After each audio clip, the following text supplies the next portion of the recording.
All right, everybody, this is part 6, and I do appreciate everybody that is watching the videos. I was going to stop because this thing really got me aggravated, a lot of it.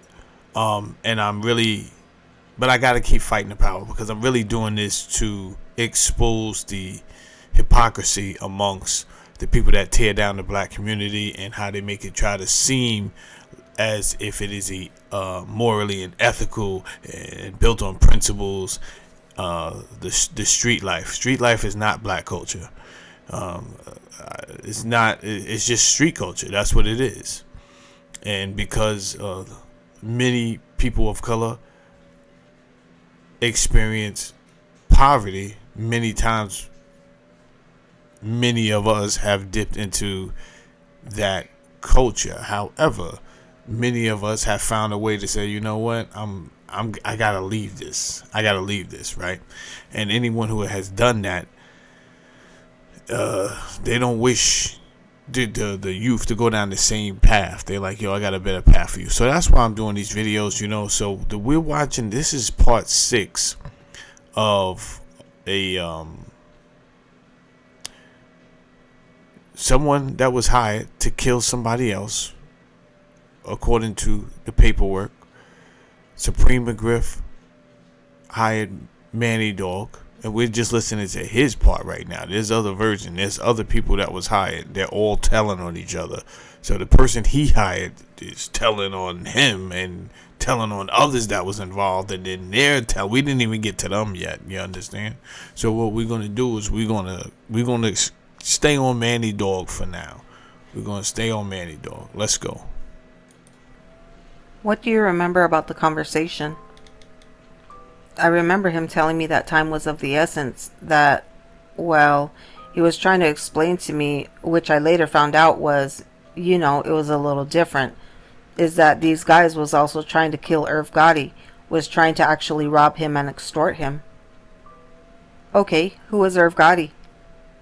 He's a rapper, like he's in the music industry. Okay, at the time, did you know what Irv Gotti's business was in the music industry?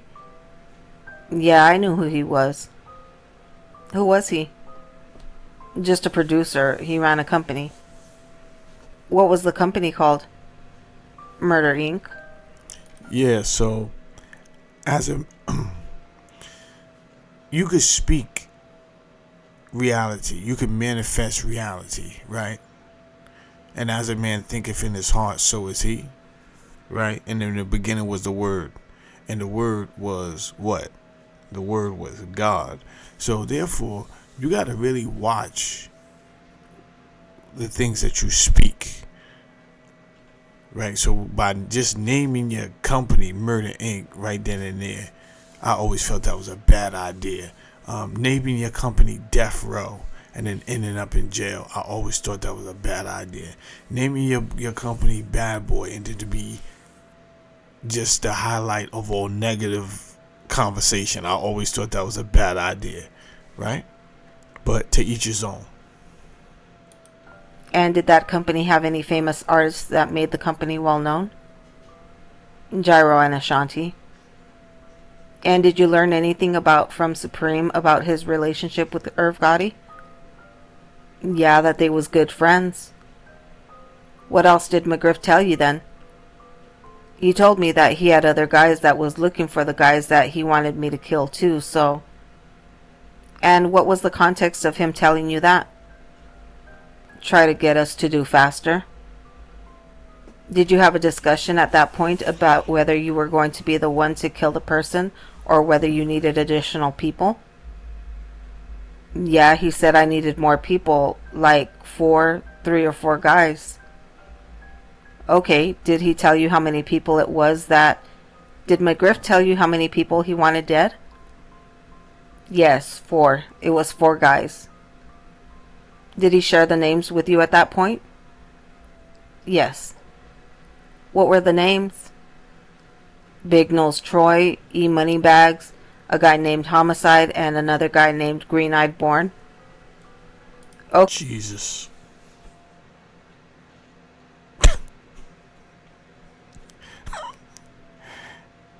I'm laughing because just recently just recently, Prince was on a podcast talking about how he called Green Eye Born to check with him to see if,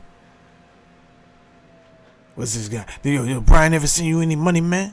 Brian never sent you? Yo. What?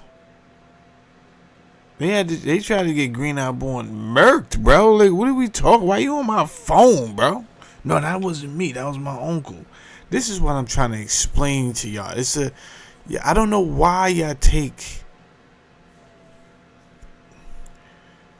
life advice on ethics and morals and principles. He ain't a stand-up guy. All these guys move like scoundrels, bro. Because it's not personal. It's the nature of the street culture. It's Jesus. Okay, this was in 2001, correct? Yeah, around 2001. I'm not sure on the dates. Did you discuss a means of communicating between the two of you? Yeah, we used phones, but he gave me, I had a two-way pager. He told me he would give me another one later. So did you use a two-way pager to communicate with him at times? Yes. And you also use telephones? Yes. And did you discuss, what did you do after this meeting? How did you leave things with him? He actually wanted to show me a house that we was going to stay at. And by the way, did you discuss money at some point? Yes. What was the discussion about money? The contract was for $25,000. So now you see, I know it took me some time to get there, but now you see my original question. If you didn't have $1,000, either you didn't have $1,000 to pay E Moneybags back, the money he gave you for a down payment on a car, or you just didn't want to pay him, which is grimy street business. You understand? Just pay the dude back. But I guess it's the principality of a thing. Yo, no refunds, bro. I'm Big Preem, no refunds. Alright, where did that get you? Because nobody's going out like that. So instead of paying $1,000, you out here buying cell phones, you putting people in houses, and you fronting $25,000 for this hit. A person.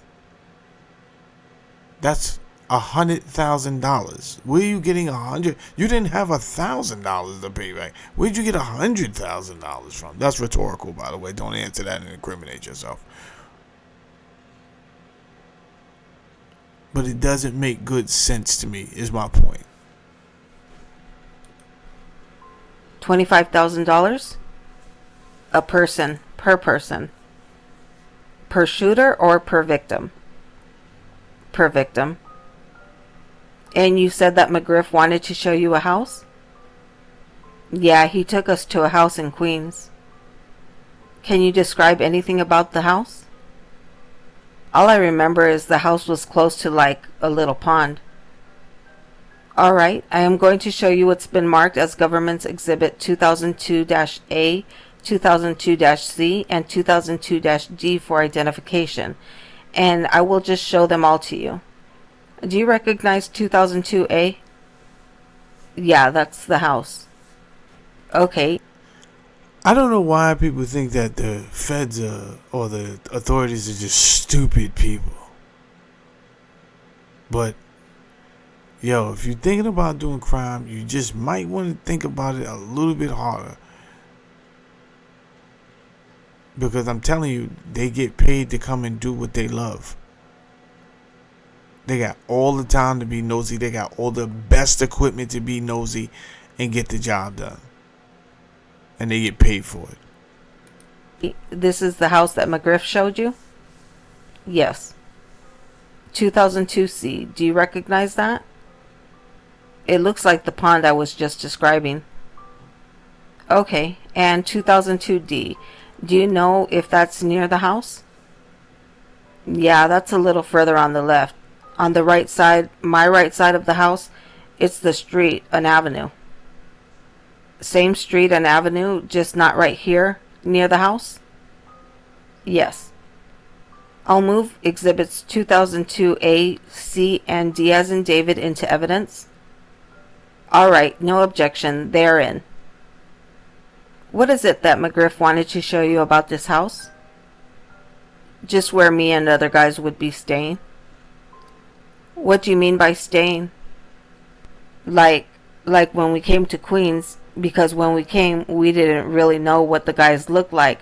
So when we came to Queens, we would probably stay in this house for a while and then go out and look for the guys and then come back to this house. I actually left the guys that I had brung out to Queens with me. They stayed there. I never stayed there. Okay, so this was a place where McGriff was offering you and your team to stay? Yes. While you were looking for these people, is that right? Yes. Okay, after that meeting, what did you do? We went to his house and we stayed there he just showed the house and then we all just left. And what did you do after that? Excuse me? What did you do after leaving the house? I went home. Okay. How about during the days that followed that? We came back and forth to Queens. I came back and forth to Queens and we rode around and we looked for the guys. We had a guy named... Let me just stop you there. Before you actually went out, did you hire people to do this with you? Yes. Okay. Who did you hire? A guy named TJ, Barry Broughton, Smiley, and Les. TJ, Barry Broughton, who I believe they already spoke about, Smiley, and Les. And they already spoke about Les too. Remember these names. Alright, so we saw Exhibit 28. That's Barry Broughton. You saw 27, is that right? Smiley. Okay, and just for identification, I'll show you the last three, which are 31. Do you recognize who that is? Les. Okay, and 57. Do you recognize that person? TJ. Number 57, did you say? Yes, Your Honor. 31, 57, and 58? This just really perplexes me because, whoever the YouTube Chasing Over is, he was writing, this is why I do crimes with killers. What are you talking about? They don't talk, they don't tell. What? You do not even know. Here's one killer telling. I got more killers telling on this. You gotta be easy.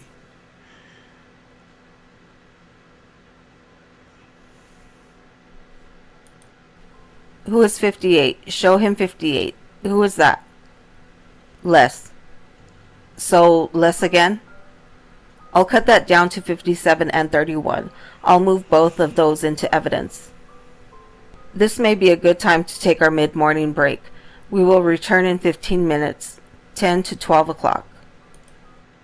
I guess we'll take a break. They gonna take a break, we'll take a break. Alright, this is part 6. We come back in part 7. Hit the like button, hype the video, you understand? And I'm gonna take you on the ride. I'm gonna show you how a lot of this was unnecessary. This is ridiculous.